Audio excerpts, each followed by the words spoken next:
Greetings, I'm Karen Colligan. Welcome to the Let's Talk Leadership podcast. I'm the founder of a leadership organization called People Think, where I created the Keep It Real leadership program that equips and elevates emerging and advancing leaders. It's all online and it can be done anywhere and it can be done at any time. What I know for sure is all leaders lead differently. And that's the beauty of leadership. It's so important to understand what your unique leadership style is. Now, that word is worth repeating, unique, because everyone has their own leadership style, which will inform how they're going to help your team and your organization move forward. You got to be real. And you got to be bold and you got to drive to take action. Because let's face it, people look to their leaders for vision. They look to their leaders for coaching and growth opportunities. This is why, as a leader, you want to be crystal clear about your unique leadership style and competencies. The whole purpose of the Let's Talk Leadership podcast is to speak to a variety of leaders who are in different industries with different titles at different levels to better understand their unique way of leading. We're going to ask each leader the same 6 questions so we can provide you with a diverse way of looking at leadership. We want you to find those treasures that will help you be the best leader only you can be.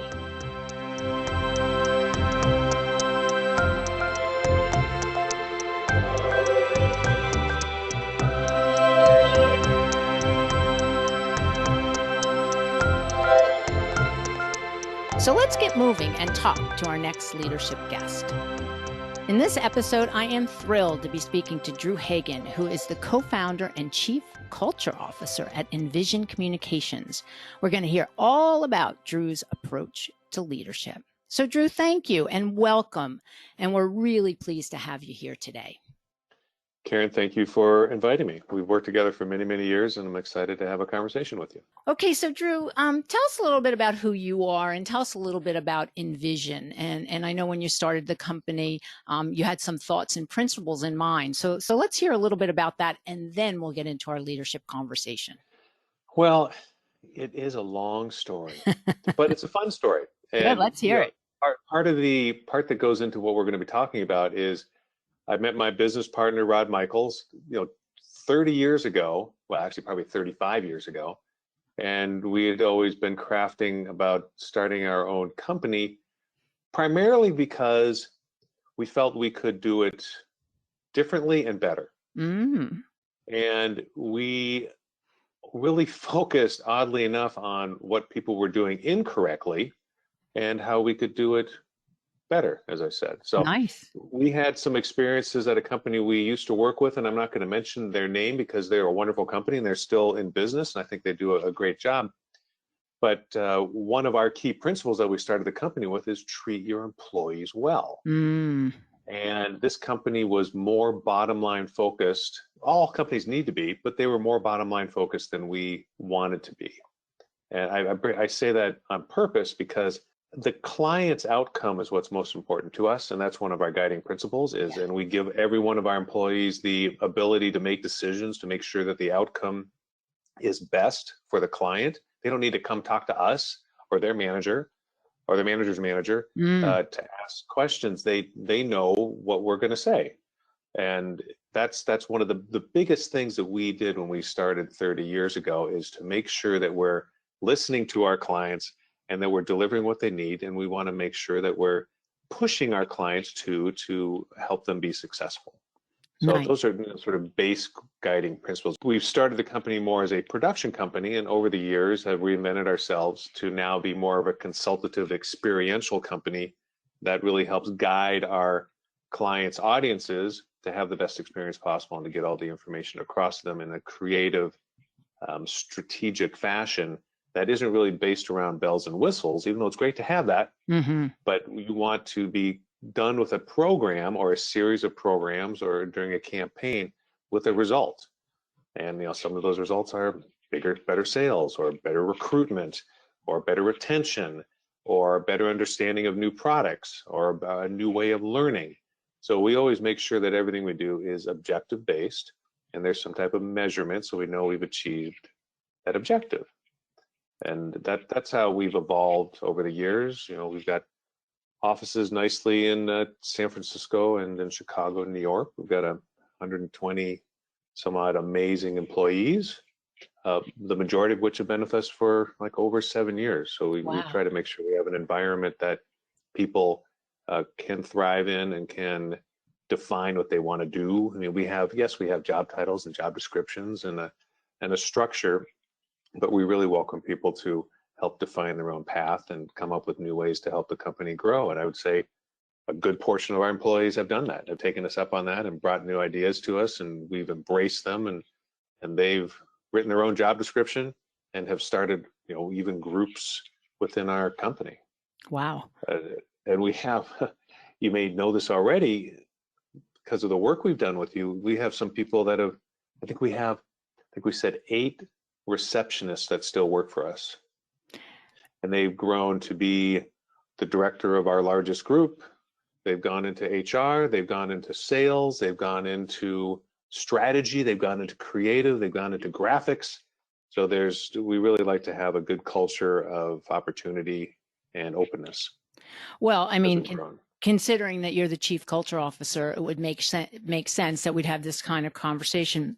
And before we even get into my first question, Drew, what's interesting about what you just talked about is you are really providing leadership opportunities for the people within your organization, even without the title. I mean, what you've just said is they know what the client needs. And so from their perspective, they need to make the right decision for the client and the business, of course. And so even without a title, your employees are saying, okay, I know what I have to do. And so I'm going to take a leadership role in this, which is really astounding when you think about what you do, because everything InVision is about a service organization to clients to make them successful. Of course, it's going to be objective. Of course, you'll be able to measure it. And at the end of the day, everybody has to feel good about it. So knowing that your employees understand at the end of the day, that client, that customer has to walk away happy and thrilled that they participate, is pretty darn cool. Pretty darn cool. That's great. Thank you. I shouldn't say there's no other way to do it, but we found that as really key to, like you said, we are a service organization. We sell our people and to provide a service, and what we don't want to do is build up a situation where, let's say you ask me a question about getting something accomplished and I have to go, hold on, I have to get back to you on that. Right. Probably the last thing you want to hear. That doesn't bode confidence into the people that you're relying on to help propel their business. Sure, we don't have answers for everything, and we also don't do everything. Yes. And we build a strong partner network that we can bring people in. They can sit next to us, behind us, whatever the client wants, to help with areas that our clients need support in. So we aren't a do-it-all, because we don't think any company is a do-it-all company, because that means you sort of don't do anything great. Exactly. But we can bring in people to help support us. Well, it's nice to know what you do for a living, right? I mean, that's good. You've been in business a while, so since 1991. So I'd say you guys are pretty clear about your expertise. All right. Keep changing, especially this last 5 months. Yeah. Oh, and we're going to get into that, because these last 5 months if you're not evolving and transitioning and shifting the way that you do business, you will no longer be here. End of story, period. That's for sure. Okay, so let's ask the first question, Mr. Drew. It's all about defining leadership. And, what I know is that everybody defines it differently. And it's been fascinating for me to continue to have these conversations with leaders in all different types of industries, because I'm hearing so many different things. So my first question out of the gate is, Drew, how do you define leadership? Well, it's a loaded question, because leadership can be defined in so many ways. That's why you asked. Exactly. Defined in so many ways that I like to tell stories as part of what we do as a company. I define leadership by some of the joy and amazement that we have had as a company, as individuals, being exposed to great leaders.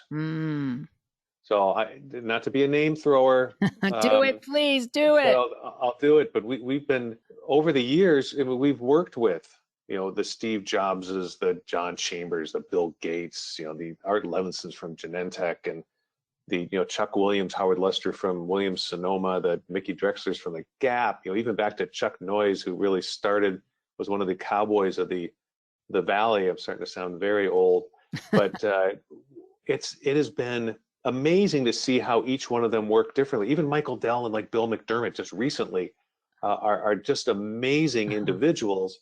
And if there's something that seems to be constant that I would define leadership is, or leaders, is someone that has the drive to mentor, to guide, really care about the growth of others. It's a selfless role, because you're really caring about, real good leaders, I feel, are ones that are caring about others to help them further their goals, which help you, of course, further the goals of the company. But you can't be an island.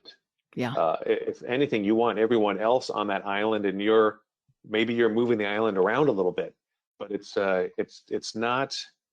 I'll tell you what it is not. It is being a tyrant. Right. No one's going to want to follow a leader that's a tyrant unless you're not very secure, I guess. That's a tough thing to comment on. And we've worked with some leaders that have made mistakes.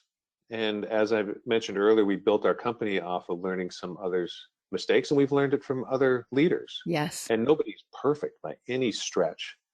And that's where we keep sort of moving that island around to find out what's best for the employees, because it's not what's best for myself and Rod. And we're guided by our employees on how to lead better. And by the other leaders that we see, and we see the transformation in these companies when these new leaders come in. It's just tremendous. And stories and stories about all these people I just mentioned, but just seeing how, even Steve Jobs has a rap of being a real interesting person. He is an interesting person. And those are the little tidbits that you can pull out if you don't go by what everybody says. And that's another thing that I think is key, is judge for yourself. I think good leaders really judge for themselves. They take information to gather information, have knowledge, but still judge for yourself. You don't want to label somebody or a group of people or whoever without experiencing it yourself. Then you're missing out. I mean, I've had such great experiences with people that have been labeled as, not approachable, or you're not going to learn anything from them. Well, I'm going to figure that out myself. And it is all certainly it's all in the approach of how, if you can have kind of blank slate going in. And one thing I just want to comment about, all the people that you've worked with, and there's amazing leaders, and then there's not so amazing leaders. And what I find is we can learn as much from the not amazing leaders. I mean, heck, that's why you and Rod started InVision, because of that. So there's so many learnings, as long as your eyes are open and you continue to be curious about knowing that there's more to learn and there's more ways to lead, and everybody's got a different way of doing so. And, you take a nugget from here and a nugget from there and a nugget from there, and then all of a sudden it can become your leadership mantra, if you will.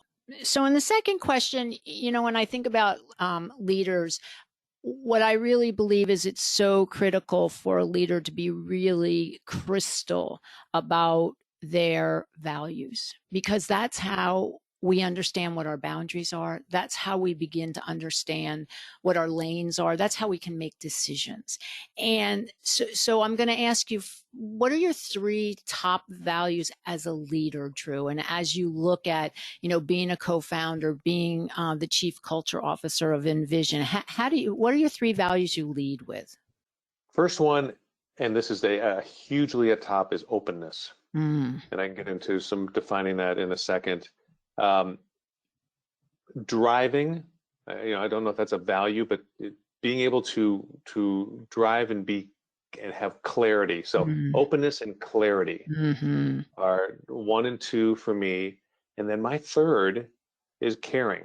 Oh, So, the openness, clarity, and caring are my top 3 that I like to focus on.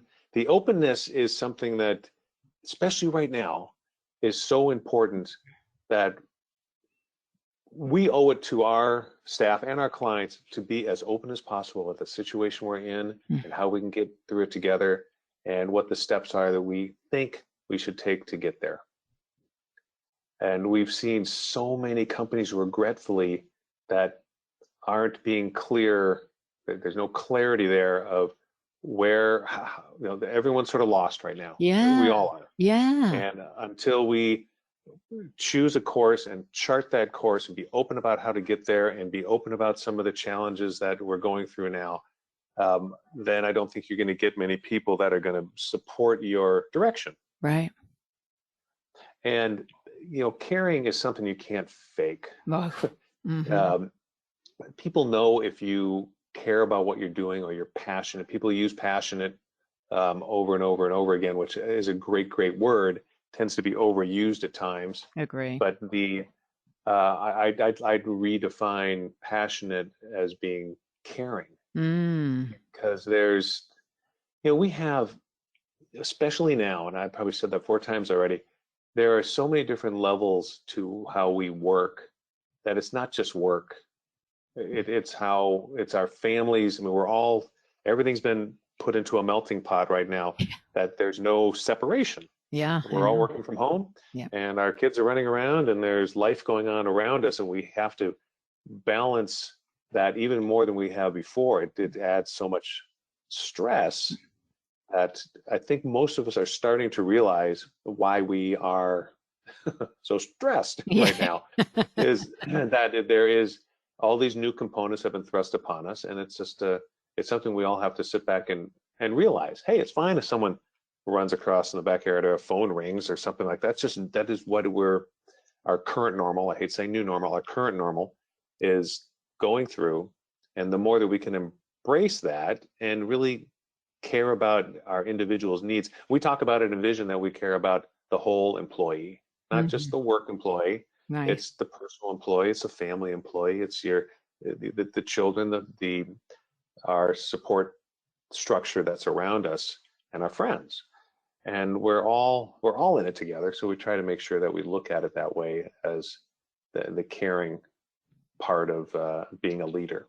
And then, Drew, the whole employee, as you were just talking about, has that shifted and become a stronger force in the past 5 months, or has that always been a principle for how InVision lived? Well, it's always been a principle, but it's that volume, we call it knobs. That knob has been probably turned up a little more. I'd say so. Because of the unknown. And we're still in it. Yeah. We don't know when this is going to end, but we're figuring out how to adapt to it. And one of the reasons we've been as successful as we have been is because we adapted quickly. The only reason we were able to do that is because we have an amazing staff that really, they were all at the start line at the same time, and we all heard the starting gun, and we ran and sprinted. And the scary thing is this sprint is lasting a lot longer than we all thought. Yeah. Forget the marathon thing. It is a sprint. Oh, I feel like it's every day. I agree with you. Now, and it wears on you. I mean, I feel it. I'm sure you do. I know everybody does. But the nice thing about our staff is that I think they see that there is a light at the end of the tunnel, and they're willing to put that sprint in. Yes. A little longer than we all anticipated. Yes. But we're also trying to have some balance too. You've got to build in balance. And we really pride ourselves in making sure that we do that as much as we can and not overwork people, even though everyone's overworked, but just to a certain extent that we don't want people to break. No one wants people to break. Then sometimes you have to help push people to not break. Yeah, exactly. We all work crazy hours, and until someone says, hey, why don't you take tomorrow off? Yeah, what do you think? What do you mean? I can't take, all right, I could do that. So it's you need leaders need to be able to take a step back and realize that too many people are with their head on fire right now, and they have to, for us to be successful in the long run, we have to sprint, but we don't need to sprint, with our head completely underwater. We Exactly. need to be able to have time to think and recharge. And what I often call that, Drew, is work-life blend. And I think if ever there was a time we had work-life blend, it's now. I mean, everything is blended together. I mean, people don't know, when do we stop? When's the workday start? When does it end? Does it end? I'm not sure it ends. So, it's really about giving permission. And so I just want to go back to what you said about your values. So openness, clarity, and caring. And, the openness and clarity is really about that continuous communication, the good, bad, and the ugly. I mean, the first few weeks out, nobody knew what was going on. And then you have to continue to get clearer and clearer and clearer about what that messaging is going to be. And then you said something really important about the caring piece, Drew. And you know what? You can't fake that. And if you do, there's no one who will not see right through it. And it has to be real. And obviously, if you have the attrition rate low, as you had indicated in the beginning of our conversation, there's a reason for that. And so they trust that you're not kidding. You and Rod are not kidding. And that's a really, really nice place to be. So thank you for that. Great. All right. So we've touched on this a little bit. In fact, about the enormous amount of transition and change we're currently in. I mean, the global pandemic, the social awakening, and how really that impacts us economically, both of those, and many other things. So, again, we've addressed it a little bit, but I'd like really specifically for you to tell us, how do you lead through this transition and change? I mean, your values alone speak to it. Openness, clarity, caring. What else have you done for the team in terms of how to operate here in this unknown? Well, I think it goes with what we just mentioned, those values, but we've over communicated. And especially at the beginning, where and still to this day, we don't quite have daily huddles with every one of our offices, but at the beginning we had daily huddles with each department. Daily huddles, huddles is a nice word for a gathering, a meeting. Yeah. And we were able to just talk openly about where we are, what we're doing, what we need to learn, and how we're going to get there. So that's one of the things that we've worked with, even with our clients on, and even setting up avenues for them to over communicate, whether it's through live little huddles or whether it's through broadcasts, big companies broadcasting messages. That's so key to getting through this. And listening. This is not a time to have just one-way communication. There has to be great channels of two-way communication, so you hear people's concerns, allowing other people and yourself to be vulnerable. That's so key during a time of challenge, because I think they know we're nervous. Yes. And for us to be open about that, they go, oh, okay, they understand. They understand where we're coming from. They're not just, we have a very flat organization, so I'm not big on titles and things of that nature, even though we have them. But it's one of those things that the video conference is open to everybody who wants to reach out, and that's good and bad. And the only, I don't want to put a damper on it. Having access to everybody 24 hours a day, goes to your comment earlier, is when does it stop? I love your work-life blend comment. What a wonderful word, or two words. There is, and with, we work with clients around the world, and that's, East Coast, West Coast. Right. It's tough to know when to shut down. Right. And I know some of our clients have these certain periods of the day that it's, no email during these periods, or no conference calls, or no whatever. That's brilliant if you can do it. That's one of the challenges we have. We can't really instigate that because our clients all work with different types of communications cadence. But if you can, I tell people to block off time to work, to think, to play, to recharge. And if you don't do it, your calendar will get filled for you. We're in a business of pleasing, but we can't please anybody if we're not sort of pleasing our full body self so that we can operate at the best performance level that we can. Oh, absolutely. And I'll go back to what we talked about in terms of, you're a service organization. So it's really nice to block your calendar. And if a client needs something during that time, you can't go, oh, sorry. You might be able to do it once or twice, but that can't be any regular occurrence. So you have to find other ways. And what I often will tell my clients is to block some time for think time, so that Smart. I always say start with 2 hours, and then and if that doesn't work, then do an hour. And if not, that doesn't work, then at least do 30 minutes and make that sacred. Like, do not take that off your calendar, because you have to be able to operate, and we can't operate. Everybody talks about call after call after call, and then we're on camera, and then, it's too much. It's exhausting. And so your comment about listening not only your clients, but your employees, and saying, okay, how is it going?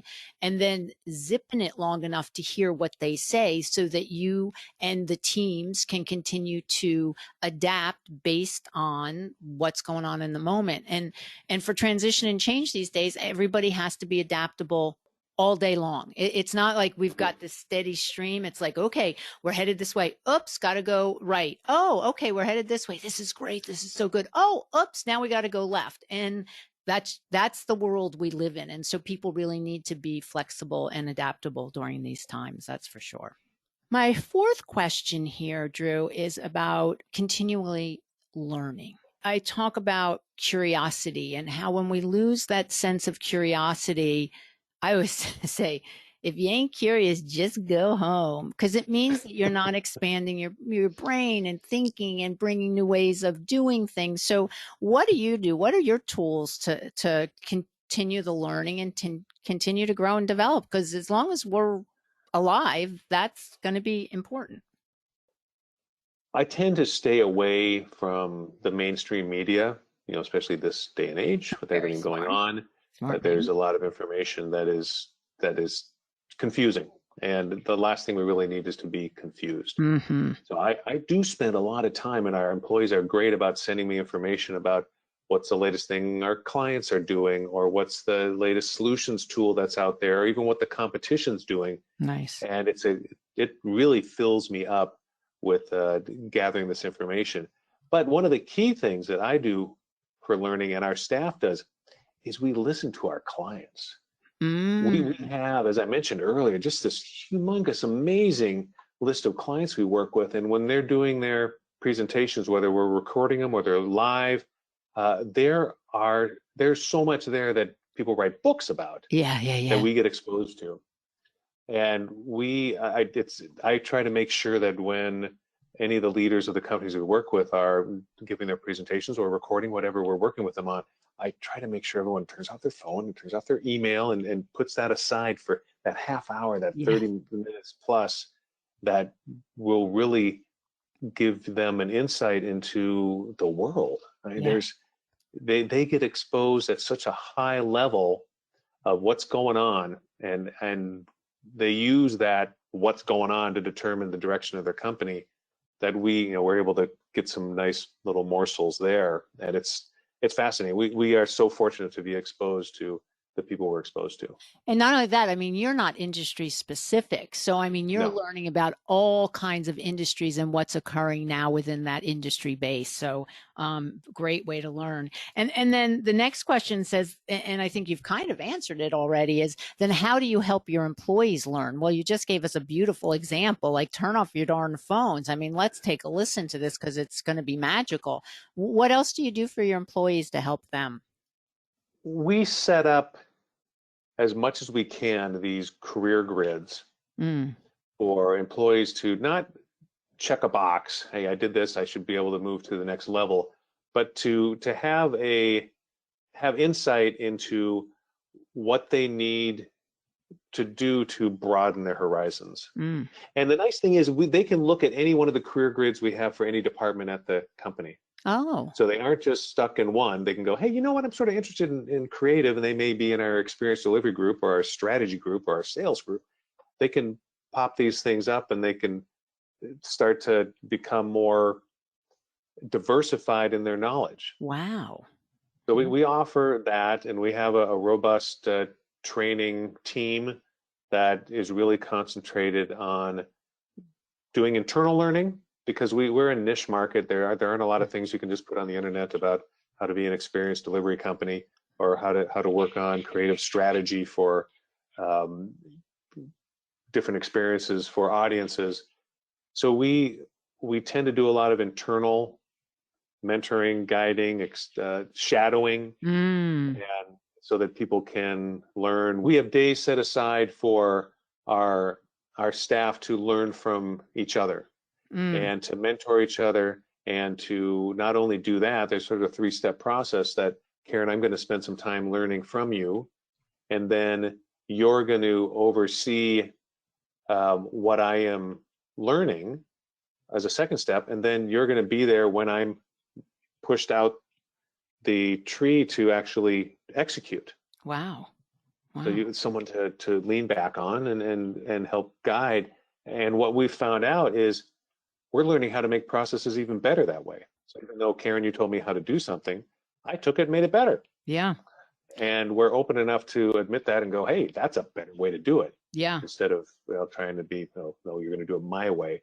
Because Yeah. there is no, there's no way to be successful if you're going to be stuck in your current way every day. And that's not exciting either. We're a bunch of, probably the wrong term, but we're a bunch of slightly ADD personalities that we like to change things around and do things differently. We wouldn't do well on an assembly line. Yeah. Yeah.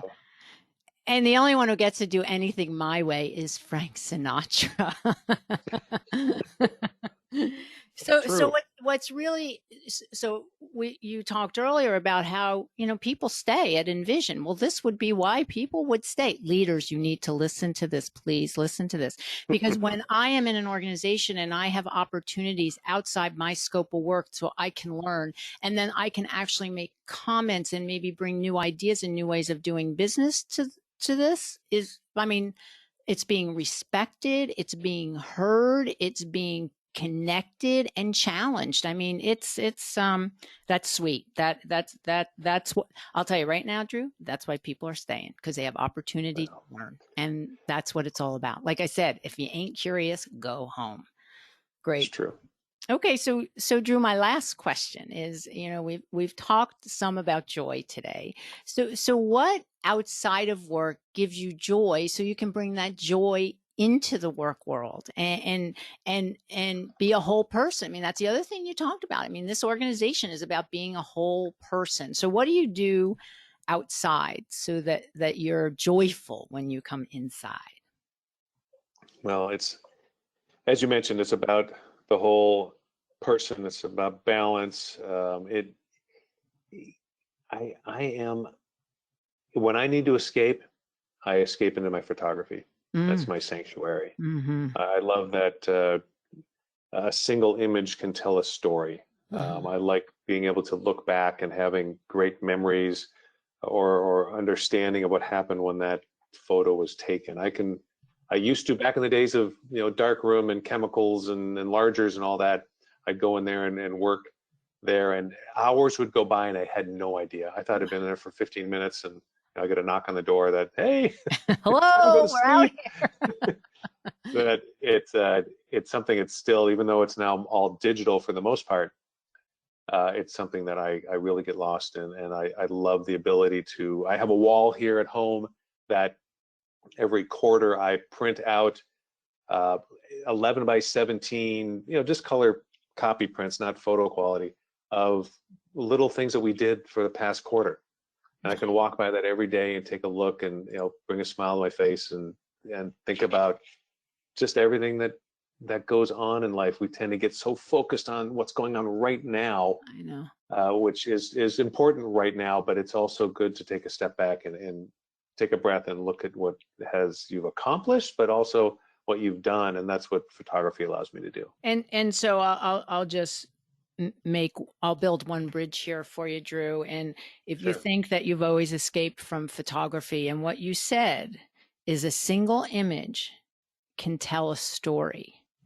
That's what you just said about your photography. what you said before about InVision is that you are storytellers. And so you are doing what is a natural talent for you, meaning it's almost like you couldn't tell stories. You like Drew Hagen couldn't be alive unless he was able to tell stories, and you're doing that with InVision. So, wow, that's pretty cool too. That is pretty darn cool.